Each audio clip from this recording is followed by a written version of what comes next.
15 अगस्त आने वाला है और ये सिर्फ कैलेंडर की एक तारीख नहीं, ये उस सफर की याद है जिसने भारत को गुलामी से उठाकर दुनिया की सबसे बड़ी लोकतांत्रिक ताकतों में खड़ा किया।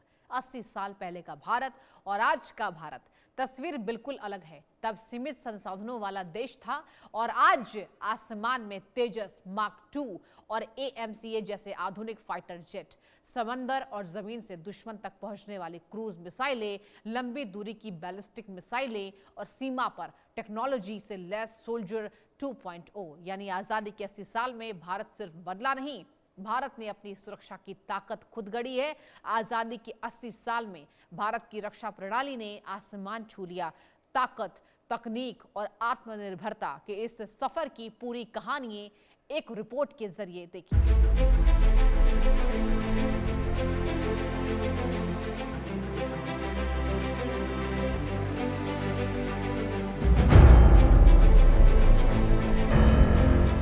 आजादी के 80 साल, ये केवल भारत की स्वतंत्रता का सफर नहीं, बल्कि आत्मनिर्भरता की उस कहानी का भी इतिहास है जिसने देश को रक्षा के क्षेत्र में एक नई पहचान दी। 15 अगस्त 1947 को जब भारत आजाद हुआ, तब हमारे पास अपना कोई आधुनिक लड़ाकू विमान नहीं था, न स्वदेशी रक्षा उद्योग और न ही ऐसी कोई तकनीक जिस पर युद्ध के वक्त पूरी तरह से भरोसा किया जा सके। देश की सुरक्षा का बड़ा हिस्सा विदेशों से खरीदे गए हथियारों और लड़ाकू विमानों पर टिका हुआ था। ब्रिटेन से वैम्पायर और हंटर, सोवियत संघ से MiG-21, MiG-23, MiG-27 और बाद में सुखोई 30 MKI मिले। फ्रांस से मिराज 2000 और फिर राफेल शामिल हुए। इन विमानों ने भारतीय वायुसेना को ताकत जरूर दी, लेकिन एक सच्चाई कभी नहीं बदली। भारत की वायु शक्ति का बड़ा हिस्सा विदेशी तकनीक पर निर्भर रहा। युद्ध केवल हथियार खरीदने से नहीं जीते जाते। किसी भी लड़ाकू विमान के साथ उसके engine, spare parts, software, radar, हथियार और तकनीकी सहायता भी जुड़ी होती है। अगर युद्ध के समय इनकी आपूर्ति रुक जाए या कोई देश राजनीतिक वजहों से सहयोग बंद कर दे, तो सबसे आधुनिक विमान भी सीमित हो सकता है। भारत ने समय के साथ ये समझ लिया कि अगर दुनिया की अग्रणी सैन्य शक्तियों की कतार में खड़ा होना है, तो केवल हथियार खरीदना काफी नहीं रहेगा। उन्हें स्वयं डिजाइन करना, विकसित करना और बनाना भी सीखना होगा। ये सोच स्वतंत्र भारत की वैज्ञानिक यात्रा की आधारशिला बनी। डॉक्टर होमी जहांगीर भाभा ने विज्ञान और अनुसंधान को राष्ट्रीय सुरक्षा का आधार माना। के बाद डॉक्टर APJ अब्दुल कलाम के नेतृत्व में स्वदेशी मिसाइल कार्यक्रम ने गति पकड़ी। अग्नि, पृथ्वी, आकाश, नाग और ब्रह्मोस जैसी मिसाइलों ने भारत की प्रतिरोधक क्षमता को नई ऊंचाइयों तक पहुंचाया। इसरो ने अंतरिक्ष में भारत की तकनीकी शक्ति का परिचय दिया और रक्षा विमानन के क्षेत्र में देश ने पहला स्वदेशी लड़ाकू विमान तेजस विकसित किया। तेजस केवल एक विमान नहीं था, बल्कि ये इस बात का प्रमाण था कि भारत अब दुनिया की सबसे जटिल एरोस्पेस तकनीकों को भी स्वयं विकसित करने की क्षमता हासिल कर चुका है। लेकिन तेजस की कहानी यही खत्म नहीं होती। आज भारत तेजस मार्क 1A, तेजस मार्क 2, AMCA, TED BF और ORCA जैसी अगली पीढ़ी के लड़ाकू विमानों पर काम कर रहा है।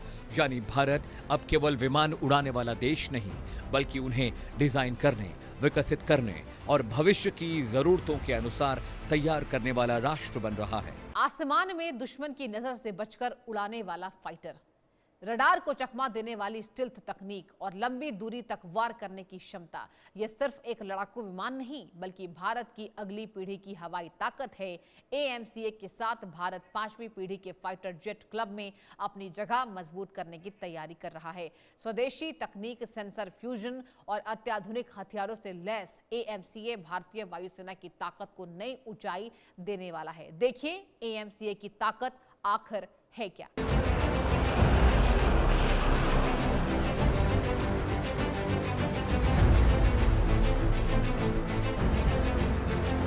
भारत का 5वीं पीढ़ी का स्टील्थ फाइटर, जो बदलेगा हवाई युद्ध का भविष्य। आसमान में ताकत की नई कहानी लिखने की तैयारी शुरू हो चुकी है। बदलते समय के साथ भारत की हवाई ताकत भी लगातार नई ऊंचाइयों को छू रही है। चौथी प्लस पीढ़ी के तेजस MK2 के बाद अब भारत की नजर अगली छलांग पर है। लक्ष्य है 5वीं पीढ़ी का स्टील्थ फाइटर जेट, जो भविष्य के हवाई युद्ध की तस्वीर बदल सकता है।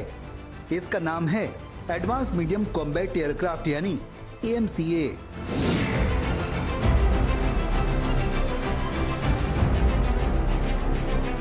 आज दुनिया में 5वीं पीढ़ी के स्टील्थ लड़ाकू विमान बेहद कम देशों के पास हैं। अमेरिका के F-22 और F-35, चीन के J-20 और रूस के Su-57 के बाद अब भारत भी उसी क्लब में अपनी जगह बनाने की तैयारी कर रहा है। AMCA ये सिर्फ एक फाइटर जेट नहीं, बल्कि भारत की रक्षा आत्मनिर्भरता का सबसे बड़ा सपना है। स्टील्थ तकनीक, सुपर क्रूज, अत्याधुनिक AESA रडार और भविष्य के युद्ध के लिए तैयार हथियारों से लैस ये विमान भारतीय वायुसेना की ताकत को नई ऊंचाई देगा। आखिर AMCA कितना खास है और कब तक ये भारतीय आसमान की सुरक्षा करेगा?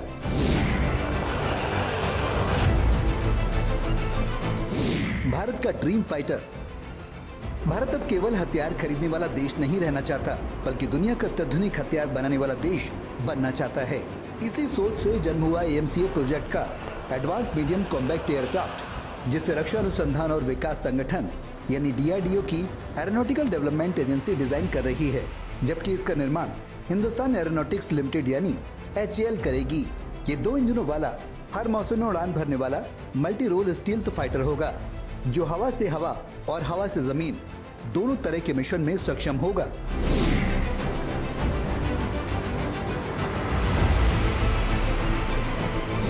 भारतीय वायुसेना की बेड़े में मौजूद जगुआर और मिराज 2000 जैसे लड़ाकू विमान धीरे धीरे रिटायरमेंट की ओर बढ़ रहे हैं।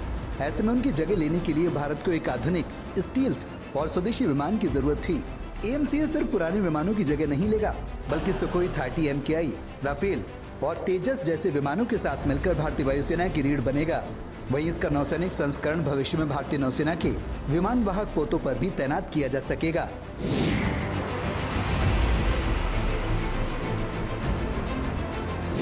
AMCA की कहानी करीब 2 दशक पुरानी है। 2008 में भारतीय वायुसेना ने ADS से अगली पीढ़ी के लड़ाकू विमान की विस्तृत परियोजना रिपोर्ट मांगी। 2010 में एयरक्राफ्ट क्वालिटेटिव रिक्वायरमेंट यानी ASQR जारी किए गए। इसी साल सरकार ने शुरुआती व्यवहार्यता अध्ययन के लिए 100 करोड़ रुपए मंजूर किए। बाद में ADA ने 2 टेक्नोलॉजी डेमोन्स्ट्रेटर और 7 प्रोटोटाइप विकसित करने के लिए लगभग 9,000 करोड़ रुपए की मांग की। 2013 में एरो इंडिया शो में इसका पहला स्केल मॉडल पेश किया गया। 2018 में तत्कालीन रक्षा मंत्री निर्मला सीतारमण ने संसद में बताया कि परियोजना का व्यवहार्यता अध्ययन पूरा हो चुका है और भारतीय वायुसेना ने टेक्नोलॉजी डेमोन्स्ट्रेशन चरण को मंजूरी दे दी है। दुश्मन के ठिकाने अगर हजारों किलोमीटर दूर हो, तो उन्हें निशाना बनाने के लिए भारत के पास ऐसी ताकत है जो धरती से निकलकर आसमान की ऊंचाई छूती है और फिर बेहद तेज रफ्तार से अपने लक्ष्य पर वार करती है। बैलिस्टिक मिसाइलें भारत की स्ट्रैटेजिक ताकत का अहम हिस्सा है। अग्नि सीरीज से लेकर नई पीढ़ी की मिसाइल तकनीक तक भारत ने अपनी लंबी दूरी की मारक क्षमता को लगातार मजबूत किया है। कैसे भारत की बैलिस्टिक मिसाइलें ताकत बनी दुश्मन के लिए बड़ा रणनीतिक संदेश, देखिए इस रिपोर्ट के जरिए।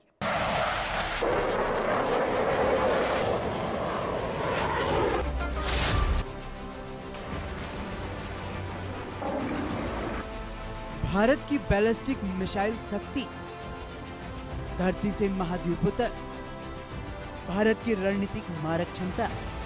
अब तक आपने देखा भारत के आधुनिक फाइटर जेट्स जो दुश्मन के हवाई क्षेत्र में घुसकर सटीक हमला करने की क्षमता रखते हैं, लेकिन किसी भी सैन्य महाशक्ति की असली ताकत सिर्फ उसके लड़ाकू विमानों से नहीं, बल्कि उसकी रणनीतिक मिसाइल क्षमता से भी तय होती है।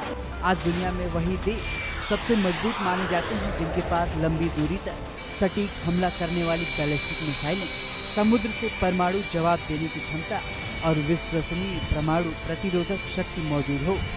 भारत भी इसी दिशा में लगातार आगे बढ़ रहा है।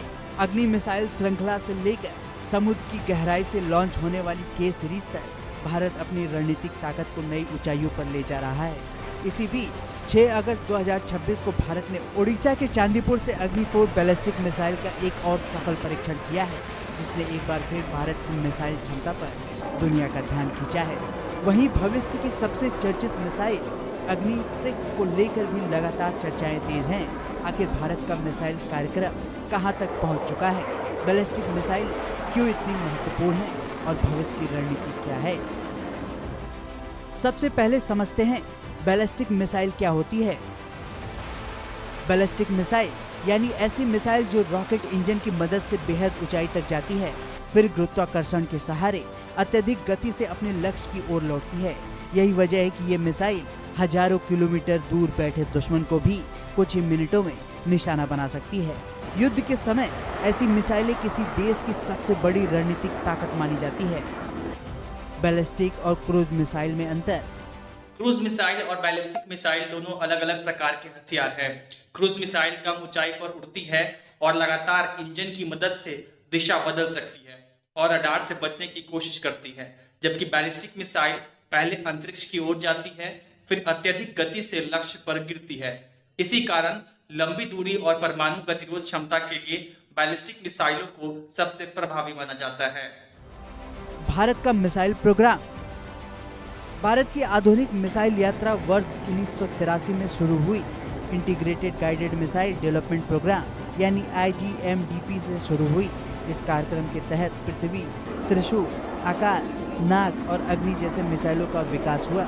यही कार्यक्रम आगे चलकर भारत की रणनीतिक मिसाइल शक्ति की मजबूत नींव बना। अग्नि श्रृंखला अग्नि 1 से लेकर अग्नि 5 तक भारत लगातार अपनी मारक क्षमता बढ़ाता गया। अग्नि 1 की रेंज करीब 700 किलोमीटर, अग्नि 2 लगभग 2000 किलोमीटर, अग्नि 3 करीब 3000 किलोमीटर, अग्नि 4 लगभग 3500 से 4000 किलोमीटर और अग्नि 5 5000 किलोमीटर से अधिक दूरी तक मार करने में सक्षम मानी जाती है। हर नई मिसाइल के साथ भारत की रणनीतिक पहुंच और प्रतिरोधक क्षमता भी बढ़ती गई है। इसी मिसाइल श्रृंखला में 6 अगस्त 2026 यानी कल भारत ने ओडिशा के इंटीग्रेटेड टेस्ट रेंज चांदीपुर से अग्नि 4 बैलिस्टिक मिसाइल का सफल परीक्षण किया। यह परीक्षण स्ट्रेटेजिक फोर्सेस कमांड की निगरानी में किया गया। परीक्षण के दौरान मिसाइल के सभी ऑपरेशनल और तकनीकी मानकों का सफल सत्यापन हुआ। करीब 3000 से 4000 किलोमीटर की मारक क्षमता वाली अग्नि 4 भारत की मध्यम से लंबी दूरी की परमाणु सक्षम बैलिस्टिक मिसाइल है।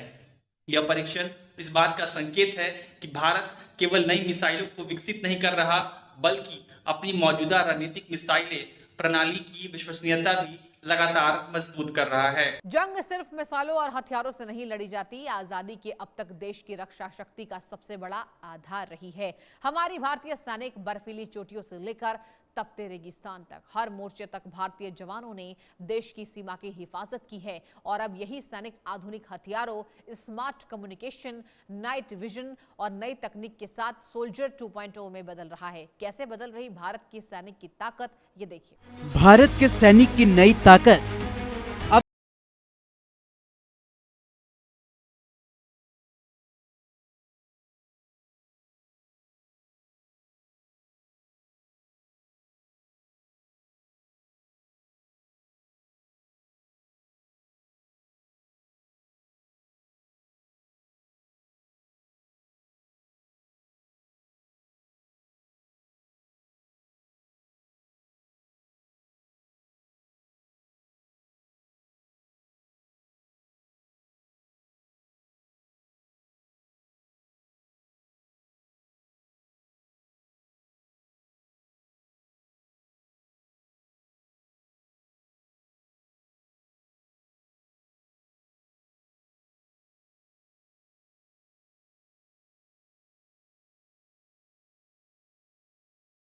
सिर पर बैलिस्टिक हेलमेट, रात के अंधेरे में देखने के लिए नाइट विजन, राइफल के साथ ग्रेनेड लॉन्चर और बेहद नजदीकी लड़ाई के लिए अलग पिस्टल। यानी अब बदल रहा है भारतीय सैनिक और इसी बदलाव की तस्वीर है सोल्जर 2.0 मॉडर्न इन्फेंट्री।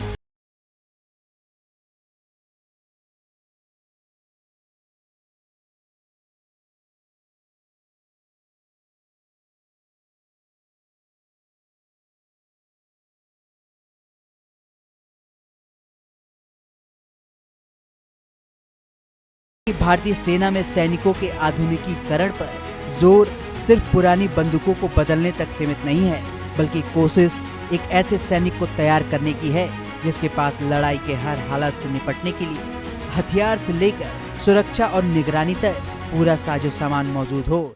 इस बदलाव की सबसे बड़ी तस्वीर है AK-203 असॉल्ट राइफल।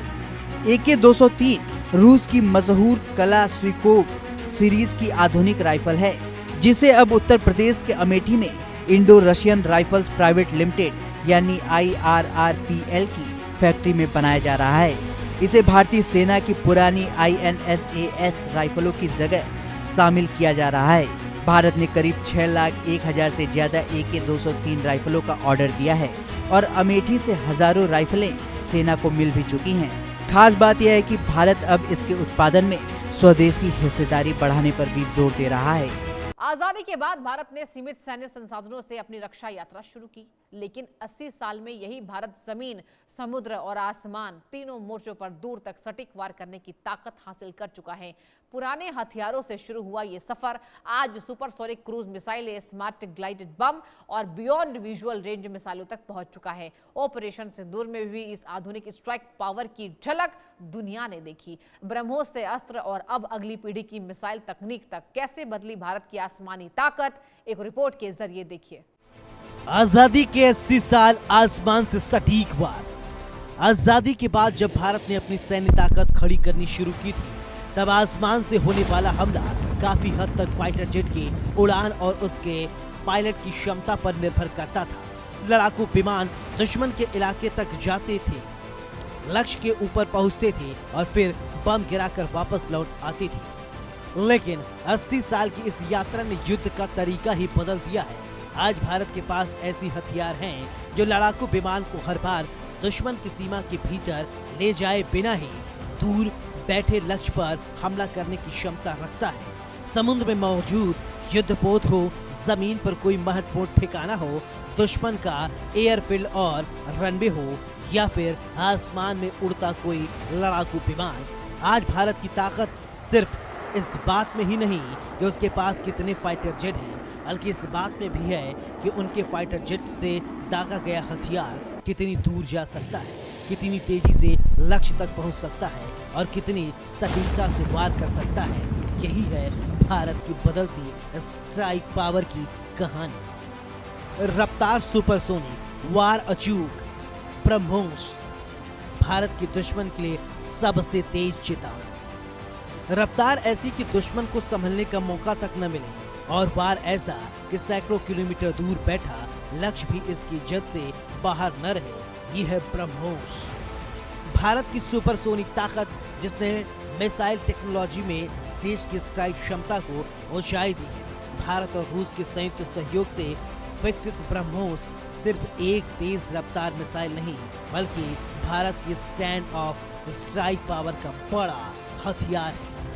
जमीन से दागी जाए, समुद्र में युद्धपोत से छोड़ी जाए या आसमान में फाइटर जेट से, ब्रह्मोस के अलग अलग संस्करण भारत को कई मोर्चे से हमला करने की क्षमता देते हैं और इसकी असली ताकत यहीं से शुरू होती है। दुश्मन के बेहद करीब गए बिना दूर से ही सटीक वार, यानी जिस लक्ष्य तक पहुंचने के लिए कभी फाइटर जेट को दुश्मन के इलाके के करीब जाना पड़ता था, आज उसी तरह के मिशन में लंबी दूरी की मिसाइल तकनीक बड़ा फर्क पैदा करती है। ब्रह्मोस की सुपरसोनिक रफ्तार, कम समय में लक्ष्य तक पहुंचने की क्षमता और अलग अलग प्लेटफॉर्म से लॉन्च होने की क्षमता इसे भारत की कोऑफेंसिव स्ट्राइक कैपेबिलिटी का एक अहम हिस्सा बनाती है। यही वजह है कि ब्रह्मोस सिर्फ एक मिसाइल का नाम नहीं, बल्कि भारत की बदलती युद्ध क्षमता का प्रतीक बन चुका है। भारत की इस बढ़ती स्टैंड अप स्ट्राइक क्षमता की अहमियत ऑपरेशन सिंदूर के दौरान भी सामने आई, जहां भारत ने आतंक के ठिकानों और सैन्य लक्ष्यों के खिलाफ सटीक कार्रवाई कर अपनी लंबी दूरी के स्ट्राइक क्षमता का इस्तेमाल किया। ऑपरेशन सिंदूर ने यह दिखाया कि आधुनिक युद्ध में सिर्फ हथियारों का होना पर्याप्त नहीं, बल्कि सही लक्ष्य की पहचान, सटीक इंटेलिजेंस और दूर से सटीक प्रहार करने की क्षमता भी निर्णायक होती है। यानी अब संदेश साफ है, भारत से दुश्मन की सीमा तक पहुंचने की तैयारी नहीं करता, भारत ऐसी ताकत भी रखता है जो दूरी से ही जवाब देने की क्षमता रखती है। रडार की नजर से बचती उड़ान, लंबी दूरी का सफर और लक्ष्य तक पहुंचने का कंट्रोल कायम, ये है भारत की निर्भय क्रूज मिसाइल ताकत। लेकिन भारत की क्रूज मिसाइल की कहानी सिर्फ ब्रह्मोस तक सीमित नहीं है। भारत की लंबी दूरी की क्रूज मिसाइल क्षमता को स्वदेशी बनाने की दिशा में एक अहम शुरुआत हुई। निर्भय प्रोग्राम के साथ इसका मकसद तेजी से क्रूज मिसाइल तकनीक विकसित करना था, जो लंबी दूरी तक उड़ान भर सके, रास्ते को नियंत्रित कर सके और बेहद कम ऊंचाई पर उड़ते हुए लक्ष्य की तरफ बढ़ सके। क्रूज मिसाइल की यही खासियत उसे पारंपरिक बैलिस्टिक मिसाइल से अलग बनाती है। ये अपने पूरे उड़ान मार्ग के दौरान दिशा और ऊंचाई को नियंत्रित करते हुए आगे बढ़ सकती है। निर्भय के बाद इसी तकनीकी आधार पर ITCM यानी इंडिजिनस टेक्नोलॉजी क्रूज मिसाइल जैसे विकास हुए, जहां स्वदेशी प्रणोदन, मार्गदर्शन और नेविगेशन तकनीक को और मजबूत करने पर जोर दिया गया। यानी भारत का लक्ष्य सिर्फ एक मिसाइल तैयार करना नहीं था, बल्कि ऐसे स्वदेशी लंबी दूरी की प्रिसीजन स्ट्राइक क्षमता खड़ी करना था, जिसके लिए भविष्य में विदेश तकनीकी पर निर्भरता कम से कम हो सके। बम जो सिर्फ गिरता नहीं, हवा में ग्लाइड करता है और निशाना तक पहुंचता है। Glide bomb. अब कहानी क्रूज मिसाइल से आगे बढ़ती है। स्टार्ट बम और ग्लाइड बम पारंपरिक बम छोड़े जाने के बाद मुख्य रूप से गुरुत्वाकर्षण के कारण नीचे गिरता है, लेकिन ग्लाइड बम में ऐसी तकनीकी जोड़ी जाती है जिससे वह छोड़े जाने के बाद दूरी का नियंत्रण तरीके से आगे बढ़ सके और लक्ष्य की दिशा में अपनी उड़ान को समायोजित कर सके। यानी फाइटर जेट को लक्ष्य के ठीक ऊपर जाकर बम गिराने की जरूरत कम हो सकती है। भारत में स्वदेशी ग्लाइड बम तकनीक का विकास इसी दिशा में हुआ है, जहां साधारण बम को ज्यादा दूरी और ज्यादा सटीकता के साथ इस्तेमाल करने की क्षमता विकसित की जा रही है। ये तकनीक भारत के स्टैंड अप प्रिसीजन स्ट्राइक क्षमता को मजबूत करती है। और इस खास रिपोर्ट के जरिए मुझे दीजिए इजाजत। नमस्कार।